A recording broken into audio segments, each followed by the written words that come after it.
Hello दोस्तों, नमस्ते। कैसे हैं आप लोग? आशा करती हूँ अच्छे ही होंगे। मेरे सभी यूट्यूब फैमिली अच्छे होंगे और सभी यूट्यूब फैमिली को नमस्ते करती हूँ।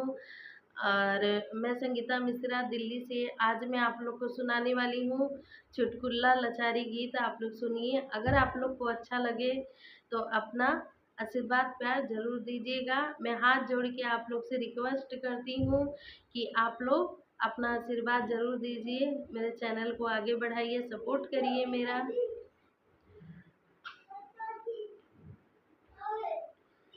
फटी गईल नैहरे के साड़ी, बीरन तुहरी रहिया निहारी। फटी गईल नैहरे के साड़ी, बीरन तुहरी रहिया निहारी।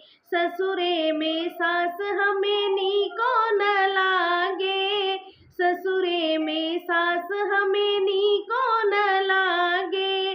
नैहरे में मम्मी बड़ी प्यारी, बीरन तुहरी रहिया निहारी। नैहरे में मम्मी बड़ी प्यारी, बीरी रहिया निहारी। फटी गईल नैहरे के साड़ी, बीरन तुहरी रहिया निहारी। फटी गईल नैहरे के साड़ी, बीरन तुहरी रहिया निहारी।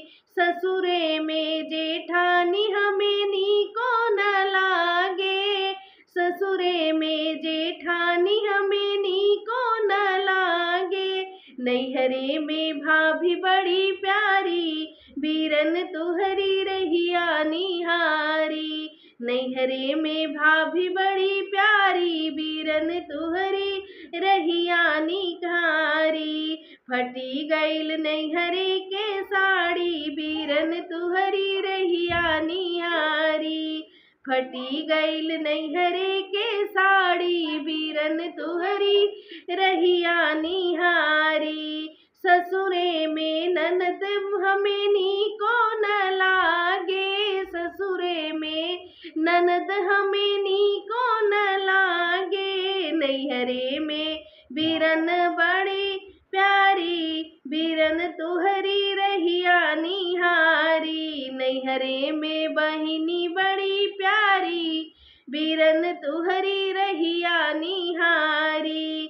फटी गईल नैहरे के साड़ी, बीरन तुहरी रहिया निहारी। फटी गईल नैहरे के साड़ी, बीरन तुहरी रहिया निहारी। नमस्ते दोस्तों।